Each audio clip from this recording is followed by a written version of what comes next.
Welcome to Islamic Life Coach School Podcast. Apply tools that you learn in this podcast and your life will be unrecognizably successful. Now your host, Dr. Kamal Akhtar. Hello everyone. Peace and blessings be upon all of you. So the title of this podcast is that pleasure is allowed. We all know that. Halal pleasures of food, wealth, bodily satisfactions are allowed. And not only allowed but encouraged in the halal setting. Hopefully this is not news to any of you. But what I want to talk about today is why pleasure is both rewarding and problematic. You could say too much pleasure, like too much of anything, is problematic. And you would be right. Because we know that Islam encourages moderation. So halal pleasure is allowed in moderation. Sugar in moderation is okay. Too much is bad. Food in moderation is okay. Socializing, buying, consuming, all of them in moderation is okay. But too much is problematic. Again, the problem isn't just with the quantity of pleasure we are seeking. The problem is with the intention we have behind it. Intentions are heavily reinforced in Islam in all areas of life. Today we will focus on just one aspect. It is when pleasure comes at a cost of well-being. So terms like pleasure, happiness, joy, well-being get used interchangeably. But for the purpose of this podcast and for the purposes of coaching at Islamic Life Coach School, I want to clearly differentiate between two key concepts. One has to do with pure carnal pleasure like instant gratification. Some people call it being happy in the moment. And in large quantities, it can be hedonism. The other concept has to do with joy, fulfillment, wholeness, and self-actualization. This is what I call well-being. Pleasure is momentary, well-being is long-lasting. If someone says they are happy most of the time, it does not mean they are in a state of well-being. It means that they are going from activity to activity to get them instant gratification. Over-purchasing, over-vacationing, overeating, and attempting to make money by any means so they can finance this habit of constant happiness hopping. So pleasure being the momentary desire of the nafs or carnal pleasure, and well-being having to do with the state of joy, fulfillment, and self-actualization. So instant gratification like pleasure is not wrong, but only when done with the right intentions. Intentions are thoughts. What thoughts are we acting on when we pursue instant gratification? You can find out what thoughts you're operating from by the results you're getting. CTFAR, circumstances lead to thoughts, lead to feelings, lead to actions, lead to results. So the thoughts or intentions behind the pleasurable activities can be discovered by the results you're living. At any given time, a human being is living a net negative or a net positive result in life. What do I mean by that? Activities like hanging out with friends and socializing, basketball, time with our children. Not only are these activities pleasurable, meaning they bring us instant gratification through dopamine, they bring us a net positive result in our lives. They give us well-being in the long run. We have a net positive result in life. The same pleasurable activity can give us a net negative result in our life. If your socializing is getting in the way of your studies, if your children are getting in the way of self-actualization, if your work is getting in the way of your family life, all of this can give you a net negative result. Like I said, even your children can become a reason of a net negative result if your entire reason of existence revolves around your children, and you forget about yourself or your spirituality or other important areas of life. This gives you a net negative result. Net positive result basically means a higher life satisfaction, meaning well-being. Net negative result means the opposite. You might find yourself at a point in life where pursuing halal activities and pleasures can be giving you a net negative result. Therefore, activities have minimal to do with the result and everything to do with the intention behind it. I have to choose my words carefully here when I say activities of instant gratification have minimum to do with the result of life satisfaction because it is an extremely slippery slope. Science proves that instant gratification comes from high doses of dopamine released in the brain. That dopamine is extremely addictive to the human brain. Every time it gets a dopamine hit, it requires more for the next time for the same experience to be more intense. For example, sugar is halal, But when you eat sugar and you get that instant pleasure, your body is going to demand more next time and more the time after that. 1 cup of iced coffee or 1 glass of soda is going to turn into a large and then 2 servings a day. Highly palatable processed foods carry the same effect, even if they don't involve sugar. So while enjoying dessert or coffee or soda is halal, using the same dessert to avoid negative emotions arising from a difficult situation in life becomes an escape. The brain would rather go to the escape, to the dopamine hit, to the dessert, to Netflix, to the perpetual basketball tournaments, rather than feeling emotions related to problems that life brings. So you engage in these escapes to avoid the human condition, like avoiding having to face an abusive spouse, or your teenager's indiscretions, a busted car, facial acne, being single, being overweight, struggles with infertility. These halal activities, when used as an escape, will bring a net negative result in life. You will be more and more dependent on sugar. You will engage more and more in people-pleasing activities to keep your friends happy, because if you lose that instant gratification of approval of your friends, then you'll have to go back to facing the non-dopamine, hard reality of life. So this is an extremely slippery slope. Activities of instant gratification have to be kept under strict check, and you do that by utilizing your intelligent brain and by being aware of your intentions. Humans only create a net negative result in their life subconsciously. We are only engaging in these highly pleasurable activities because we are subconsciously running away from anxiety, grief, sadness. No human being will consciously create a net negative result. Or maybe some people do, but again, we will be held responsible for what we did with the circumstances we were given. Which is why it is very important to become aware of your thoughts and intentions and bring them to consciousness. It is every human being's desire to strive for well-being and self-actualization.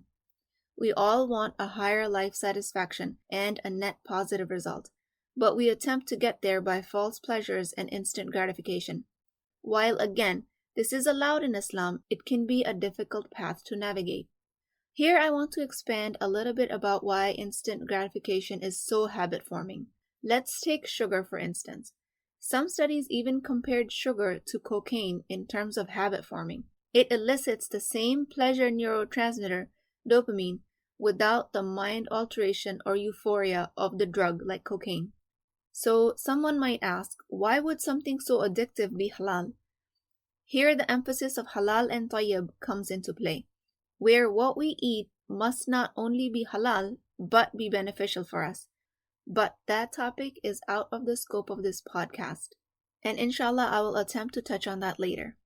Today I'm talking strictly about the human need of pleasure. Pleasurable activities being halal or allowed is a mercy of Allah towards humans. It is such a strong and basic human need. That is how He created us. And He has provided us exact guidance as to how to go about seeking and obtaining this pleasure. With the exception of obviously haram things like sex outside of marriage, alcohol, drugs, and other things along those lines, pleasurable activities are spelled out for us. So you can gain that net positive result by instant gratifications and pleasure at times, but you cannot gain that by just engaging in that instant gratification and dopamine squirts. Meaning, for a wholesome life, there needs to be a lot of planning, a lot of delayed gratification, and a lot of self-checks. Asking yourself, am I engaging in this activity to avoid or to run away from a situation or circumstance in my life? Or am I engaging in this activity to gain overall net positive result? That question right there is sometimes a very difficult step because we don't like the answer we get. The brain is then forced to make a choice, either to face the difficult situation and solve for it through thought work and feeling work, which has no dopamine reward, or it is forced to continue with the highly addictive dopamine squirting activity. The beauty of this design is that you have that choice. You can continue to engage in that instant gratification. That is halal. But if at any point you decide that you would rather have a life of a net positive result, and you remember that you will be held accountable for your actions, then explore the questions of what you are avoiding. That can be a scary question for some of us, and that is why coaching is available to you. If, as a Muslim, your instant gratification struggles are with alcohol, drugs, porn, you can find help with coaching as well.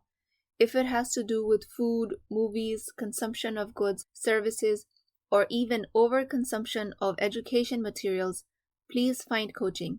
Because it is possible that every time you finish that course or that certification, you're seeking that dopamine reward at the end of the activity. But you might be doing this inadvertently and doing it at the expense of your family, spirituality, or your higher self-actualization.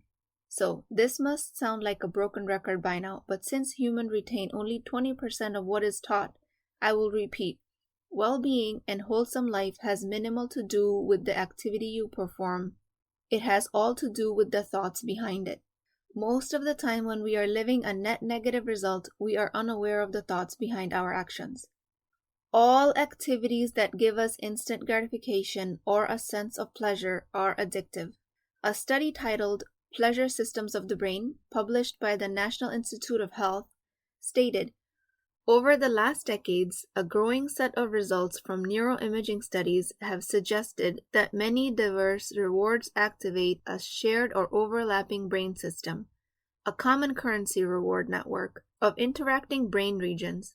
Pleasure of food, sex, addictive drugs, friends and loved ones, music, art, and even sustained states of happiness can produce strikingly similar patterns of brain activity.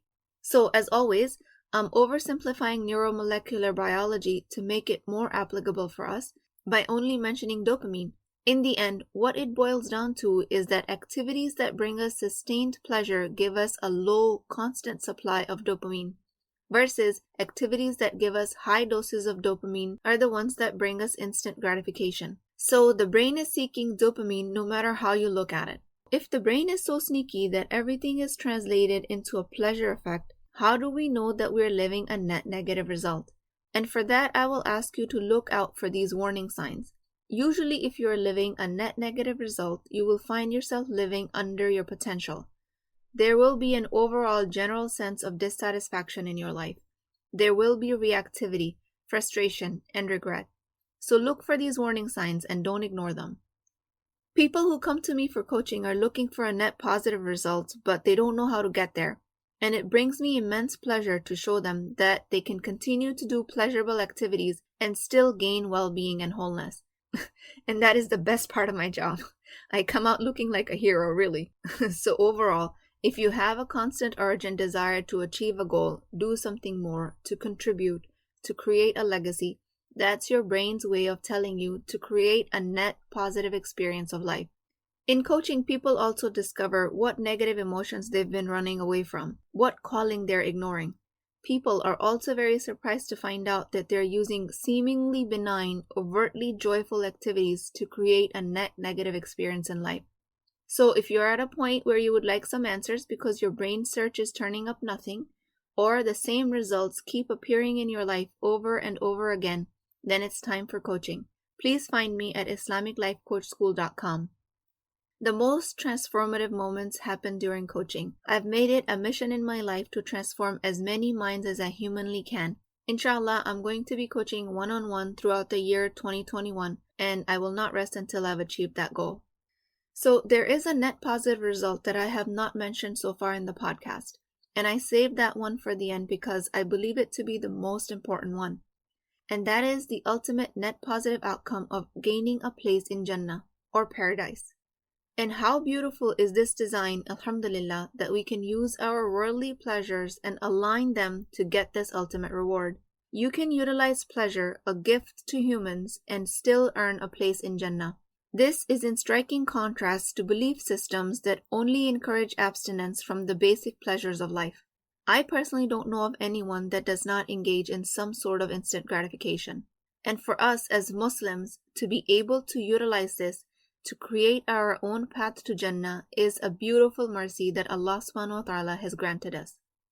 Dr. Yasin Muhammad, a founding member of the International Association of Islamic Psychology and the author of many articles and a book, Path to Virtue, writes in an article titled The Idea of Happiness in the Quran. He mentions Surah Yunus, Surah 10, Ayah 58.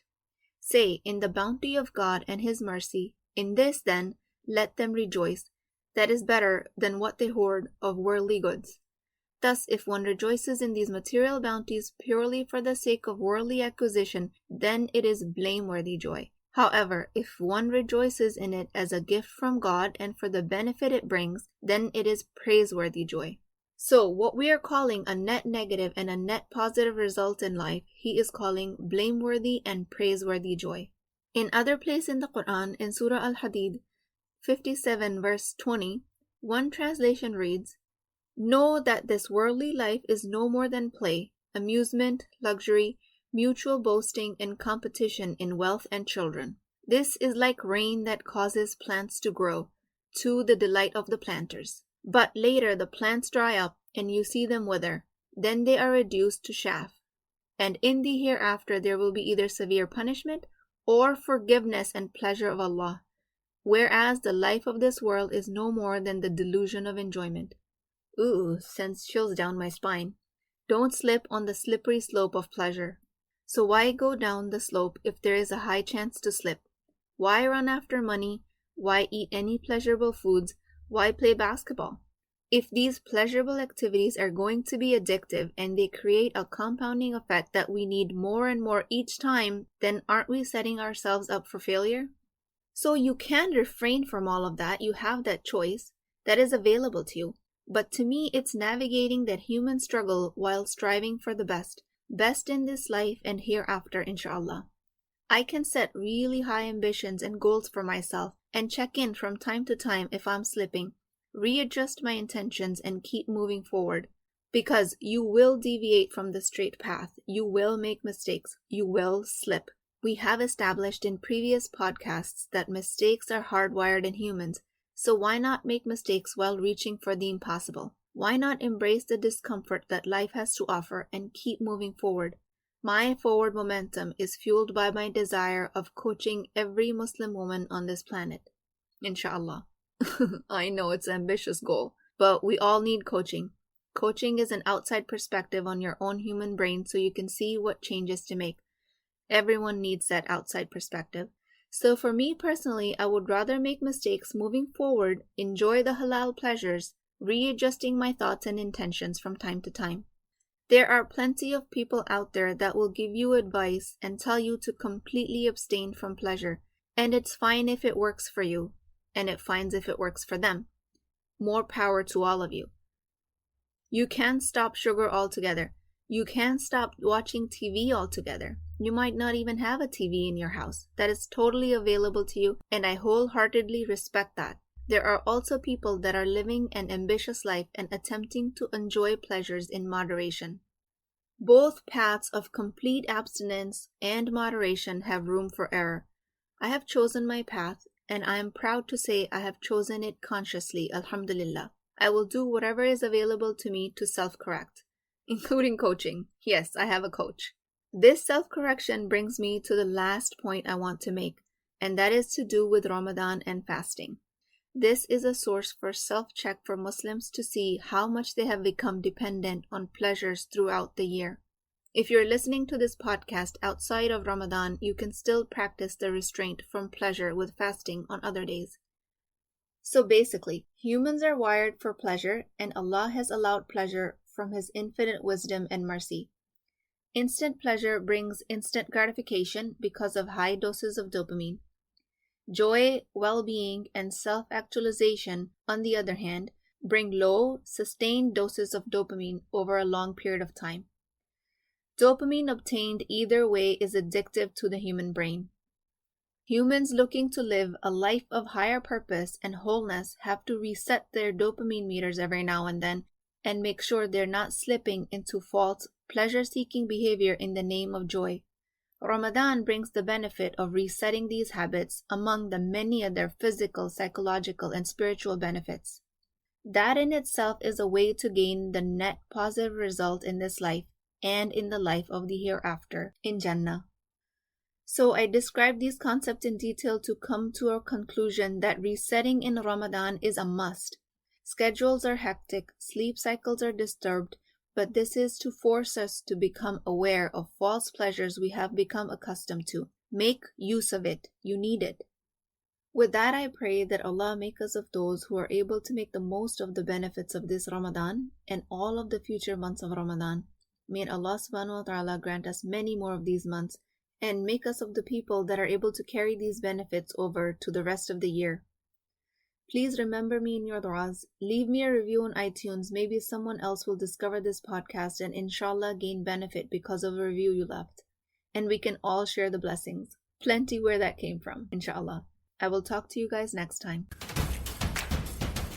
If you're interested in getting coached by me, I'm offering a very affordable opportunity to do that with Wisdom Wednesdays. This is not a course, not a lecture. This is an opportunity for live coaching, real change with Islamic adab and etiquette. You do not need more information. You actually need a space to create change. At $19.99 a month, which is the price of takeout dinner, you as a Muslim woman will create confidence, intimacy, and connection without shame or fear of judgment, because your privacy is my highest priority. So join at www.islamiclifecoachschool.com, resources, Wisdom Wednesdays. I'll see you inside, inshallah.